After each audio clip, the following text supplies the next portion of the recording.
வணக்கம், welcome to restore Tamil. Around ஒரு 2 lakh budget segment கிட்ட பெஸ்ட்டான ஒரு நேக்கட் ஸ்போர்ட்ஸ் பைக் எடுக்கணும்னு நினைக்கிறீங்கன்னா உங்களுக்கு இருக்கிற 2 பெட்டரான சாய்ஸ். ஒன்று நம்ம யமாவோட MT-15 வெர்ஷன் 2, இன்னொன்று நம்ம KTMோட Duke 125. ஆமாங்க, இது ரெண்டுமே திருத்திட்டு இந்த 2 லட்ச ரூபா பட்ஜெட் செக்மெண்ட் கிட்ட வரக்கூடிய ஒரு பெஸ்ட்டான 2 ஸ்போர்ட்ஸ் மாடலாக இருக்குது. பட் ஆனால் இது ரெண்டுத்தில் எது பெஸ்ட்டுன்ற மாதிரி ஒரு விஷயம் வரும்போது அந்த இடத்துல நிச்சயமாக நிறைய பேருக்கு குழப்பம் வரும். ஏன்னா ரெண்டுத்தோட ப்ரைஸிங் திருத்திட்டு ஒரே மாதிரி இருக்குது. அதுக்கடுத்து உங்களுக்கு வண்டியில் KTM ஒரு பெரிய பிராண்டு, Yamaha ஒரு பெரிய பிராண்டுனால நிச்சயமாக குழப்பமாக இருக்கும். அந்த குழப்பத்தை தீர்த்து வைக்கிற விதமாக தான் இன்றைக்கி நம்முடைய இந்த Yamaha MT-15 version 2 vs KTMோட Duke 125 comparison review பார்க்க போகிறோம். வீடியோக்குள்ள பார்த்து முன்னாடி சின்னக்கு சொல்லிட்டு அந்த ரெட் கலர் சப்ஸ்கிரைப் பண்ண ஒரு செகண்ட் ஸ்பெண்ட் பண்ணி ஒரு தட்டி விட்டிங்கன்னா எங்களோட ஒரு நாள் உழைப்புக்கு மிகப்பெரிய உதவியாக இருக்குது. ப்ளீஸ் சப்ஸ்கிரைப் பண்ண பண்ணுங்கப்பா. சரி பண்ண அதிகமாக பேசாமல் வீடியோக்குள்ளே போகலாமா? சரி, ஃபர்ஸ்ட் விஷயம் நம்மளுக்கு இந்த 2 வண்டியோட டிசைன் கம்பேரிசன். 2 வண்டியோட டிசைன் கம்பேரிசன் வைஸ் பொறுத்த அளவுக்குன்னு பார்த்தோன்னு வச்சுங்களேன், நம்ம Yamahoட MT-15 வெர்ஷன் 2ம் சரி, நம்ம KTMோட Duke 125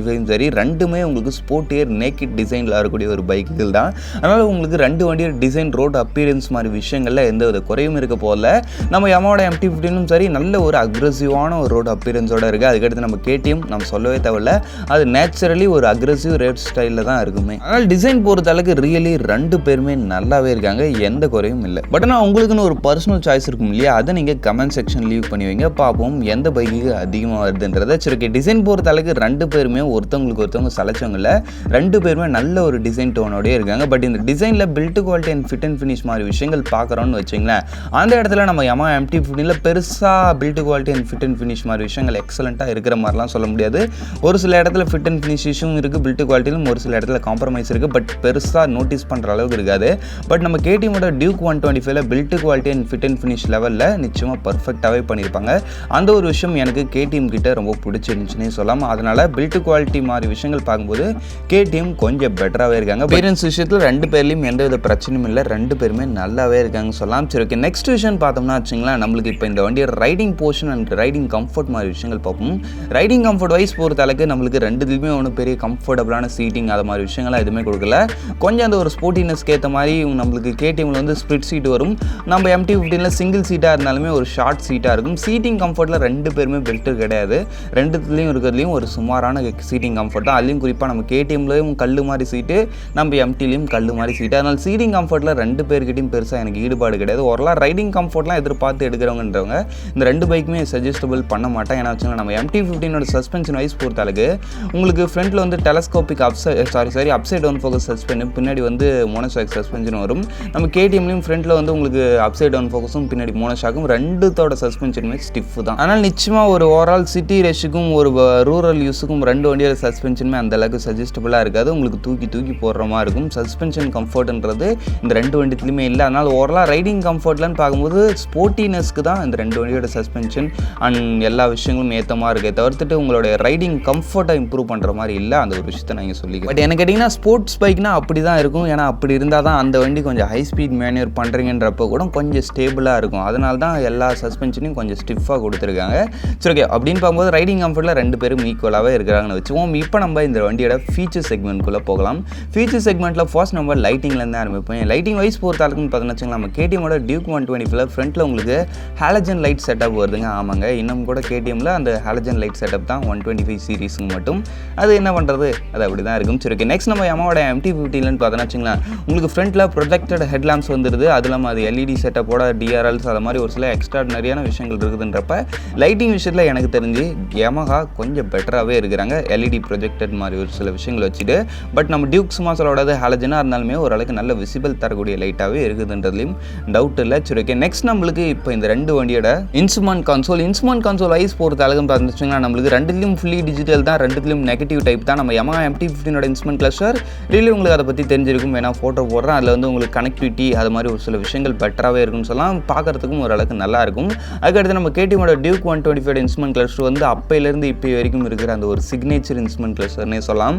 அதில் உங்களுக்கு கனெக்டிவிட்டி இருக்காது, பட் அதை தவிர்த்துட்டு அந்த வண்டிக்கு தேவையான ஃபீச்சர்ஸ் இருக்கும். பட் கனெக்டிவிட்டின்னு பார்க்கும்போது நிச்சயமாக நம்ம Yamaha MT-15 கிட்ட மட்டும்தான் இருக்குது. அப்படின்னு பார்க்கும்போது இன்ஸ்ட்ருமெண்ட் கிளஸ்டர் விஷயத்துலையும் கொஞ்சம் Yamaha பெட்டராகவே இருக்கிறாங்க. அப்படின்னு பார்க்கும்போது ஓரளவு ஃபீச்சர் செக்மெண்ட்டோட வின்னர் யாருன்னு கேட்டிங்கன்னா நிச்சயமாக நம்ம MT-15 தான் சொல்லுவோம். ஏன்னா லைட்டிங்லையும் கொஞ்சம் பெட்டராக இருக்குது, இன்ஸ்ட்ருமெண்ட் கிளஸ்டர் மாதிரி விஷயங்களும் பெட்டராக இருக்குது. அது இல்லாமல் ட்ராக்ஷன் கண்ட்ரோல்ன்ற மாதிரி ஒரு சில எக்ஸ்ட்ராடினரியான ஃபீச்சர்ஸும் இருக்குதுன்றப்ப ஃபீச்சரில் ரியலி நம்ம Yamaha நல்ல ஒரு ஸ்கோர் பண்ணியிருக்காங்கன்னே சொல்லலாம். சரி, ஓகே, நெக்ஸ்ட் நம்ம இப்போ இந்த ரெண்டு வண்டியோட இன்ஜின் செக்மெண்ட்குள்ளே போகலாம். இன்ஜின்ஸில் ஃபர்ஸ்ட் நம்ம பார்க்க போகிற ஒரு பைக்கு இந்த Yamaha MT-15 வெர்ஷன் 2. இதில் நம்மளுக்கு யூஸ் பண்ணிக்கிறது ஒரு 155cc சிங்கிள் சிலிண்டர் 4 ஸ்ட்ரோக் 4 வால்க்கான ஒரு லிக்விட் கூல்டு இன்ஜின் கொடுத்துருக்காங்க. இந்த இன்ஜினோட உங்களுக்கு ஒரு 6 ஸ்பீட் கியர் பாக்ஸ் தான், ஸ்லிப்பர் அண்ட் அசிஸ்டன்ஸ் கிளச்சு தான். ஸ்லிப்பர் கிளச்சுன்றதுனால உங்களுக்கு வண்டியில் அந்த ஒரு கீர் ஷிஃப்டிங் மாதிரி விஷயங்கள்லாம் ரொம்ப ஸ்மூத்தாக இருக்குது. அது இல்லாமல் கிளச்சுமே உங்களுக்கு அந்த ஒரு கீருமே உங்களுக்கு நல்ல ஒரு ட்ராக்டபுளான ஒரு கீருன்றதுனால நீங்கள் கொஞ்சம் சிட்டி ஹெவி ரேஷ் கூட ஈஸியாகவே பண்ணிடலாம். அதுக்கடுத்து இந்த இன்ஜினோட 18.1 bhp power 14.1 newton meters of torque produce பண்ணுறது. டாப் ஸ்பீட் பொறுத்த அளவுக்கு 130 km/h வரைக்கும் ரீச் முடியும்னு சொல்கிறாங்க. இன்னும் ஒரு 140 வரைக்கும் போகலான்னு வச்சுக்கலாம். 150லாம் போகாது, விண்ட் பிளாஸ்ட் அதிகமாக இருக்கும் டாப்பு போகிறீங்கன்றப்ப.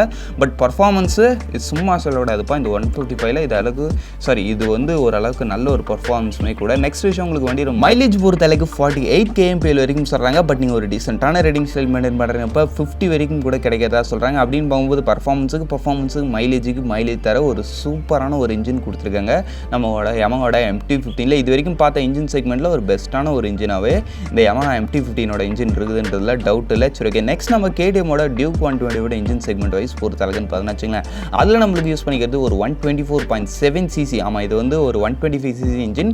பட் நம்ம MT-15 ஒரு 155cc இன்ஜின். அந்த ஒரு விஷயத்தை மனசில் வச்சுங்க. அதுக்கடுத்து இது வந்து ஒரு single cylinder 4 stroke 4 valve liquid cooled தான். இந்த இன்ஜினில் வந்து உங்களுக்கு ஒரு 6 speed gear box, but wet multiplates clutch தான். பட் நம்ம Yamahaவில் உங்களுக்கு ஸ்லிப்பர் அண்ட் அசிஸ்டன்ஸ் கிளச்சே கிடைக்குது. அப்படின்னு பார்க்கும்போது ஓரளவு இன்ஜின் விஷயத்தில் அவங்க கொஞ்சம் பெட்டராக இருக்காங்க. ஃபர்ஸ்ட் விஷயம் அது சிசியும் அதிகம், அதுக்கடுத்து ஸ்லிப்பர் கிளச்சும் கிடைக்குது. அதுக்கடுத்து பவர் பொறுத்த அளவுன்னு பார்த்தோன்னு வச்சுங்களேன், இதால் ஜஸ்ட் ஒரு 14.3 bhp பவர்ஸும் 12 newton meters of torque produce பண்ணுது. பட் ஆனால் அந்த வண்டி சாலிடாக 18.1 bhp பவர்ஸும் 14.1 நியூட்டன் மீட்டர்ஸ் ஆஃப் டார்க்ன்றப்போ பர்ஃபார்மன்ஸ்லையும் நிச்சயமாக கொஞ்சம் பெட்டராகவே இருக்காங்க. இந்த வண்டியோட டாப் ஸ்பீட், அதான் நம்ம டியூக்கோட டாப் ஸ்பீட் பொறுத்த அளவுக்கு 112 வரைக்கும் சொல்கிறாங்க. பட் வண்டியால் லைட்டாக அதுக்கு மேலேயும் போக முடியுது. வண்டியோட மைலேஜ் பொறுத்த அளவுக்கு 40 kmpl வரைக்கும் சொல்கிறாங்க.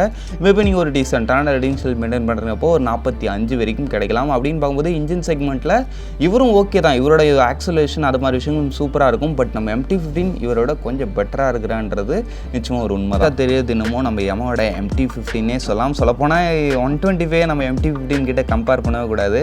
இவருக்கு ஏற்ற ஒரு பெஸ்ட்டு கம்பேரிசன் பார்த்தா Duke 200 தான். அப்படின்னு பார்க்கும்போது அவர் ப்ரைஸிங் எக்ஸ்பென்சிவாக இருக்கிறார். பட் ஆனால் இவரோட ப்ரைஸிங் கிட்ட வராருன்றதுனால தான் இப்போதைக்கு நம்ம இவரை கம்பேர் பண்ணி சொல்லிக்கிட்டு இருக்கோம். சரி, ஓகே. ஓலா இன்ஜின் செக்மெண்ட்டில் ஓப்பனாக சொல்லிடலாம் நம்ம Yamaha பெட்டராகவே இருக்கிறாங்க. சரி, ஓகே. நெக்ஸ்ட் நம்ம இப்போ இந்த ரெண்டு வண்டியோட பிரேக்கிங் அண்ட் டயர் செக்மெண்ட்குள்ளே போகலாம். பிரேக்கிங் பொறுத்த அளவுக்குன்னு பார்த்தா வச்சுங்கன்னா நம்ம Yamaha MT-15 வெர்ஷன் 2ல் ஃப்ரண்ட்டில் உங்களுக்கு 100/80 செக்ஷன் டயர்ஸும் பின்னாடி வந்து 140/70 செக்ஷன் டயர்ஸும் கொடுக்குறாங்க. ரெண்டுமே ரேடியல் டயர்ஸ் தான், டியூப்லெஸ் தான். டயர்ஸ் விஷயத்தில் சும்மா சொல்லக்கூடாது, நல்ல டயர்ஸே கொடுத்துருக்காங்க. அதுக்கடுத்து பிரேக்கிங் வைஸ் பொறுத்த அளவுக்கு ஃப்ரண்ட்டில் 252 mm டிஸ்க், பேக்கில் 220 mm டிஸ்க். பிரேக்கிங்கும் எந்த வித குறையும் இல்லை. டுவெல் சேனல் ஏபிஎஸோட வருதுன்றப்ப அதுலேயும் பிரச்சனையே கிடையாது. சூப்பரான ஒரு பிரேக்கிங் வெயிட்டோடையுமே இருக்குது. நெக்ஸ்ட் நம்ம KTM Duke 125 பொறுத்த அளவுக்குன்னு பார்த்தோன்னு வச்சுங்களேன், அதில் வந்து ஃப்ரண்ட்டில் உங்களுக்கு 110/70 செக்ஷன் டயர்ஸும் 150/60 செக்ஷன் டயர்ஸும் பேக்கில் வருது. டயர்ஸ் விஷயத்தில் ரியலி நம்ம KTM கொஞ்சம் பெருசாகவே நல்ல பெட்டராகவே கொடுத்துருக்காங்கன்னு சொல்லலாம். அதனால் உங்களுக்கு அந்த ஒரு கார்னரிங் ஃபீட்பேக், ஹை ஸ்பீட் மேனுவரிங்கில் நல்ல ஒரு ஃபீட்பேக் கிடைக்கும் நம்ம Yamahaவோட அந்த ஒரு KTMல. பட் நம்ம Yamahaலையும் கம்மியாக இருக்குன்னு சொல்ல, அதுலேயும் பெட்டராக தான் இருக்கும். பட் அதை விட நம்ம Duke 125ல கொஞ்சம் பெட்டராக இருக்கும், அவ்வளோதான் விஷயம். சரி, ஓகே. நெக்ஸ்ட் விஷயம் நம்மளுக்கு இந்த Duke 125 பிரேக்கிங் வைஸ் பொறுத்த அளவுன்னு பார்த்தீங்கன்னா வச்சுங்களேன், ஃப்ரண்ட்டில் உங்களுக்கு 300 mm டிஸ்க், பேக்கில் வந்து 230 mm டிஸ்க். டயாமீட்டர் வைஸ் பெருசு தான். பட் ஆனால் அதில் சிங்கிள் சேனல் ஏபிஎஸ் மட்டும் தான். பட் பிரேக்கிங் பைட்டு மாதிரி விஷயங்களில் KTMோட பிரேக்குக்கு தான் எனக்கு எப்போதுமே சப்போர்ட்டு. பட் நம்ம Yamaha கிட்ட டுவெல் சேனல் ஏபிஎஸ் இருக்குது. அது இல்லாமல் அதோட பிரேக்கிங் பைட்டும் ஒன்றும் சப்ப பிரேக்கிங் பைட்லாம் இல்லை, அதுவும் நல்லா இருக்குன்றதுனால பிரேக்கிங் விஷயத்துலையும் எனக்கு தெரிஞ்சு நம்ம Yamahaவே கொஞ்சம் பெட்டராகவே இருக்கிறாங்க. டுவெல் சேனல் ஏபிஎஸ் இருக்குதுன்றப்ப அந்த ஒரு விஷயத்தையும் நம்ம மாற்றி சொல்ல முடியாது. சரி, நெக்ஸ்ட் நம்ம இப்போ இந்த ரெண்டு வண்டியோட ஆக்சசிபிலிட்டி வைஸ் பொறுத்த அளவுக்குன்னு பார்த்தீங்கன்னா வச்சுங்களேன், நம்ம Yamaha MT-15 total wait 141 kg தான். சீட் ஹைட் பொறுத்த அளவுக்கு 810 mm, கிரவுண்ட் கிளியரன்ஸ் ஒரு 170 mm கிட்ட இருக்கும்போது. அப்படின்னு பார்க்கும்போது ஓரலாக பார்க்கும்போது வண்டியை ஈஸியாக ஹேண்டில் பண்ணிடலாம். அதை மாதிரி ஒரு சர்ஃபேஸ்லையும் நீங்கள் ட்ரைவ் பண்ணிடலாம். கொஞ்சம் ஷார்ட் பர்சனாக இருந்தீங்கன்னா ஓகே. பட் 810 mmன்றதும் டால் தான். பட் நம்ம டியூக் எவ்வளோ தெரியுமா? நம்ம டியூக் பொறுத்த அளவுக்கு வண்டியோட டோட்டல் வெயிட் 159 kg தெரிஞ்சுட்டு ஒரு 160 kg கிட்ட வந்துடுது வரைக்கும் வந்துடுது.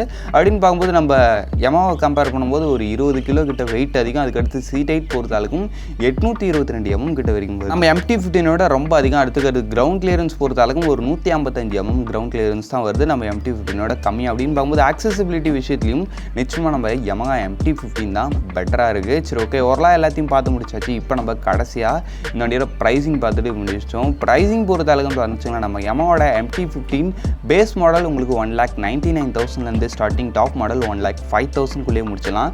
பட் நம்ம KTM Duke 125 உங்களுக்கு பேஸு டாப்லாம் கிடையாது, ஸ்டாண்டர்ட் வேரியன்ட்டு 2,06,000 வரைக்கும் வருது. அப்படின்னு பார்க்கும்போது கூட ப்ரைஸிங் விஷயத்தில் ஒரு 1000 ரூபா எக்ஸ்ட்ரா தான் இருக்குது நம்ம KTM. இது வரைக்கும் நீங்கள் கேட்ட ஸ்பெசிஃபிகேஷன்ஸ்லேயே தெரிஞ்சிருக்கும் எந்த வண்டி இது ரெண்டுத்தில் பெஸ்ட்டாக இருக்குன்றது. இந்த ப்ரைஸிங்க்கு வேல்யூ ஃபார் ஒருத்தனே சொல்லலாம். அந்த ஒரு வெஹிக்கிள் அது எதுன்றது நீங்கள் கமெண்ட் லீவ் பண்ணி வைங்க. சரி, ஓகே, இப்போதைக்கு இந்த 2 பைக்கோட கம்பேரிசனோட நம்ம எங்கேயும் முடிச்சுவோம். சப்போஸ் நீங்கள் வேறு ஏதாவது 2 பைக்கு கம்பேர் பண்ணணும்னு நினச்சிங்கன்னா அதை நீங்கள் கமெண்ட் செக்ஷனில் போட்டு வைங்க, நம்ம நிச்சயமாக ட்ரை பண்ணுவோம். சரி, ஓகே, இப்போதைக்கு தேங்க்யூ ஃபார் வாட்சிங். பாய், see you later.